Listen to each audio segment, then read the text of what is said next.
It's 11 p.m. on a Saturday night in a city you've never heard of, and the bar is so packed you can barely move. Everyone's singing along to a song that has 3 billion streams, and you don't recognize a single word. Welcome to Itumbiara, Goiás, a city of 100,000 people in the middle of Brazil's interior. It doesn't show up in any travel guide. Most Brazilians couldn't point to it on a map. But this place produces more country music stars per capita than Nashville. We're talking about Sertanejo, the genre that absolutely dominates Brazil. It's bigger than funk, bigger than samba, bigger than anything you've heard of, and Itumbiara is where it all happens. The question is, why here? Here's the thing no one tells you.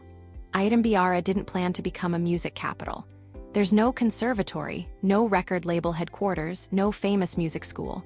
What it has is something way more interesting, and I'll show you exactly what that is. By the end of this video, you'll know why this tiny city launched legends like Cristiano Araújo, how the local bar scene works, what it's like to actually visit as a foreigner, and the one festival that turns the entire place into a country music pilgrimage site. Stick with me. But first, let me explain what Sertanejo even is, because if you're from outside Brazil, you've probably never heard this genre that absolutely rules the biggest country in South America. It's wild that it's this underground internationally. Sertanejo literally translates to music from the sertão, the vast interior scrublands of Brazil. Think of it as Brazilian country music, but that comparison only gets you halfway there. The instrumentation is different.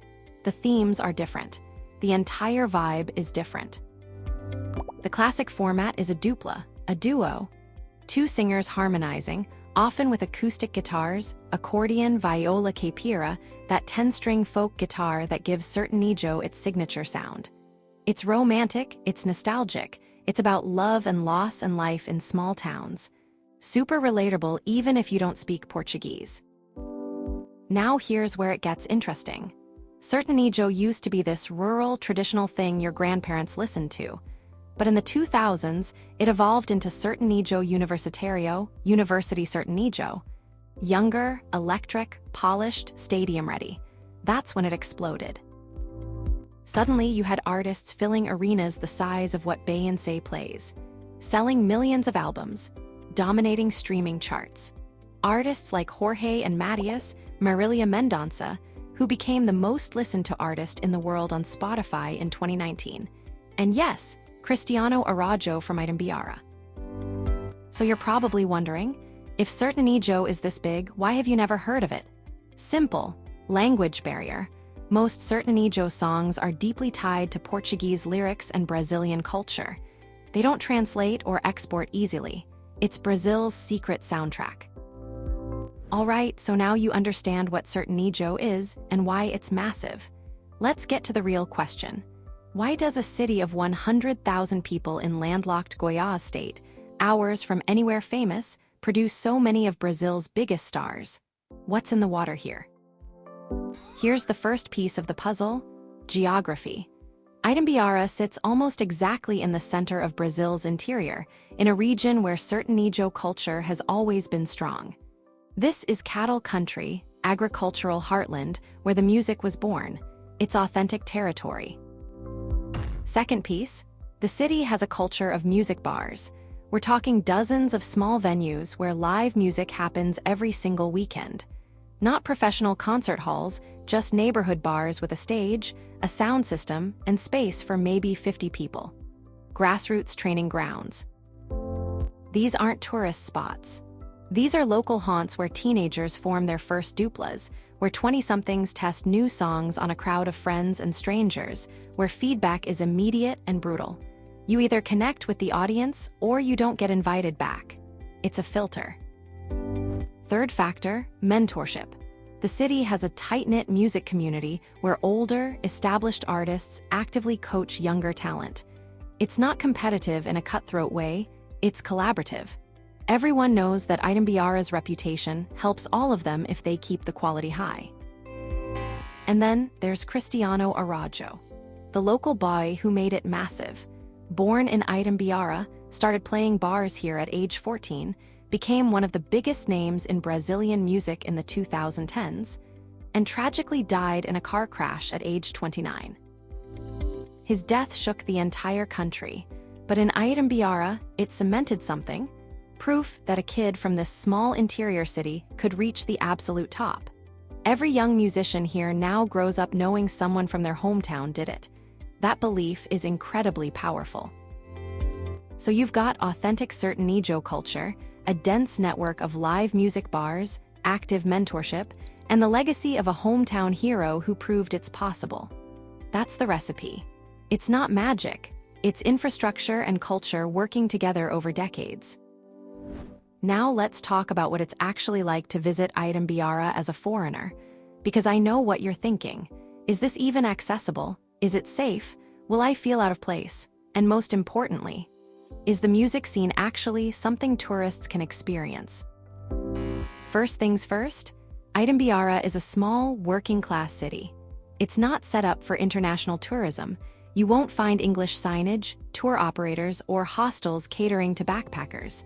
But that's also exactly what makes it real. This is Brazil unfiltered. Getting there, you'll fly into Goiânia, the state capital, about 2 hours north by car. Rent a car or take a bus, both are straightforward.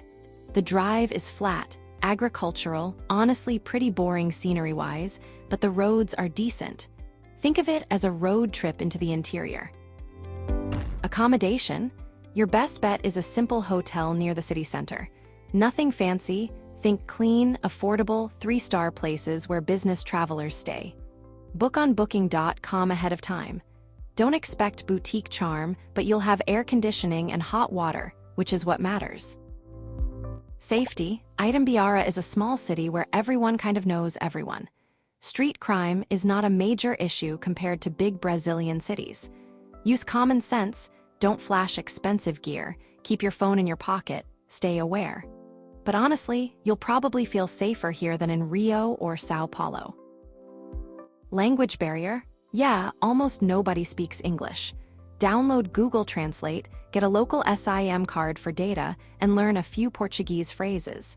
Brazilians are famously friendly and patient with foreigners trying to communicate. Smile, gesture, and you'll get by just fine.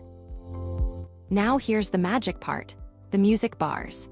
On Thursday, Friday, and Saturday nights, these places come alive. You just walk in, no cover charge at most spots, no dress code, no reservations. Order a beer, grab a table, and watch local talent perform feet away from you. You'll see duplas you've never heard of, but who are incredibly talented. Tight harmonies, complex guitar work, audiences singing every word. It's intimate, it's authentic, it's the opposite of a stadium show. This is where the next Cristiano Araújo might be playing right now. A few bar names to look for.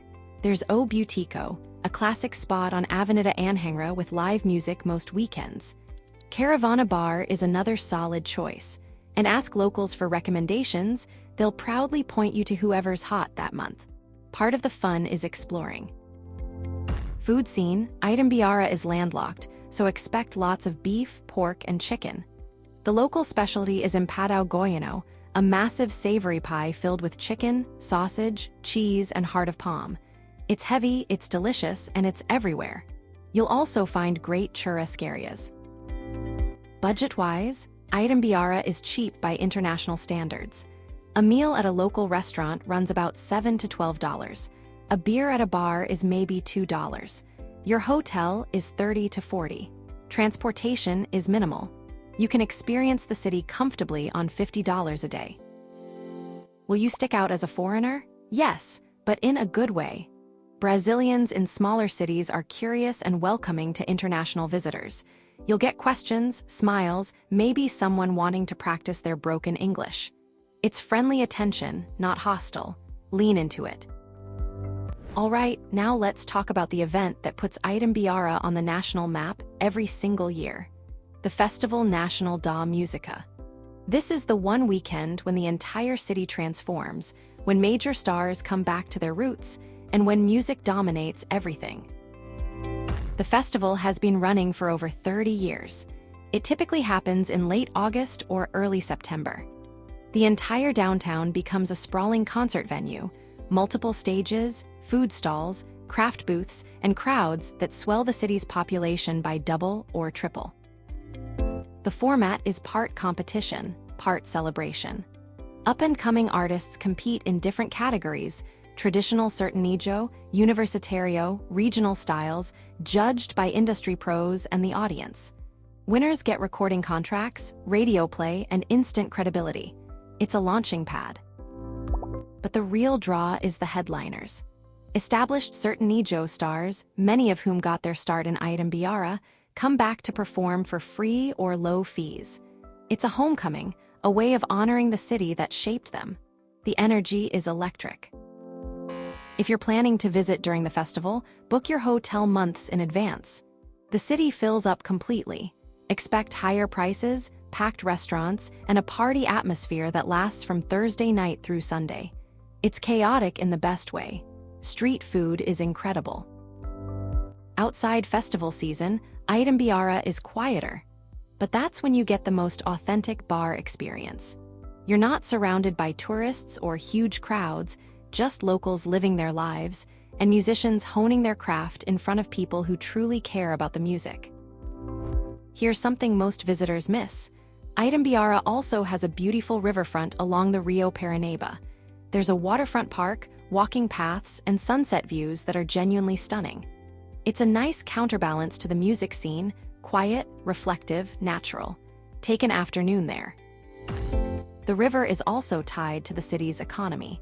There's a major hydroelectric dam nearby, the Usina Hidroelétrica do Itumbiara, which powers parts of central Brazil. You can visit the dam if you're into engineering and infrastructure. It's impressive in a brutalist, functional way. Day trips from Itumbiara. You're about 3 hours from the Chapada das Veadeiras, one of Brazil's most spectacular national parks. If you're into nature and waterfalls, that's a worthy side trip. Or head to Caldas Novas, a famous hot springs resort town an hour south. Options exist. But honestly, if you're going to Itumbiara, go for the music. That's the reason. Everything else is a bonus. This is not a place you stumble upon by accident. It's a place you visit because you want to understand a side of Brazil that most travelers never see.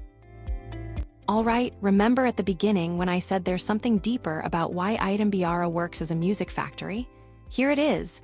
The city doesn't export its talent and lose them. It keeps them connected. Successful artists still come back, still mentor, still perform in the local bars. That's rare. Usually when small-town artists make it big, they move to São Paulo or Rio and never look back. But Itumbiara has built a culture where success is tied to giving back. Artists who forget their roots get socially penalized. It's a self-reinforcing loop. This is what separates Itumbiara from other places that produce talent. It's not just a launching pad, it's a home base. Artists maintain houses here, record here, rehearse here, bring their families here. The city stays alive in their identity. That emotional connection keeps the ecosystem thriving. And that's the answer to the mystery. Itumbiara isn't just a place where musicians are born, it's a place they continue to belong to, even after fame. The infrastructure works because the human relationships work. It's a complete system. That's what makes it Brazil's country music capital. So if you're the kind of traveler who wants to dig deeper, who wants to understand how culture works, not just photograph it, Itumbiara is one of the most fascinating music cities in the world. Not the most famous, not the most glamorous, but maybe the most real. Let's wrap this up with the key takeaways. Because whether or not you ever make it to Itumbiara, the story of Itumbiara teaches us something bigger about Brazil, about music, and about how culture gets built in places the world ignores. First, Sertanejo is massive in Brazil, bigger than any genre you know, and it's centered in the interior, not the coast. If you want to understand Brazil beyond the tourist clichés, you have to engage with this music. It's the soundtrack of the majority. Second, small cities can have huge cultural impact when they build the right systems. Itumbiara proves that talent development isn't about fancy infrastructure. It's about community, mentorship, and creating spaces where people can practice and be seen. Bars matter more than conservatories. Third, as a traveler, Itumbiara represents everything off the beaten path travel should be. It's challenging, language barriers, no English menus, no hand-holding. But it's rewarding in a way polished tourist destinations never are. You feel like you discovered something secret. If you're seriously considering visiting, go during the festival Nacional da Música for the full spectacle, or go during a regular weekend for intimacy. Either way, bring curiosity and openness. This isn't a place you consume, it's a place you participate in. Stories like Itumbiara remind us why we travel in the first place. Not to check boxes, not to collect Instagram posts, but to understand how people live, what they care about, what makes them proud. Music is universal, even when the language isn't. You'll feel that here. If this video changed how you think about Brazil's interior, if it made you curious about Sertanejo, or if you're now genuinely considering adding Itumbiara to your travel plans, subscribing helps this channel reach more people who are hungry for the real Brazil, not the postcard version. Thanks for sticking with me through this deep dive into Brazil's country music capital. Now you know the name Itumbiara, and you know it for the right reasons. Welcome to the real Brazil. I'll see you in the next one.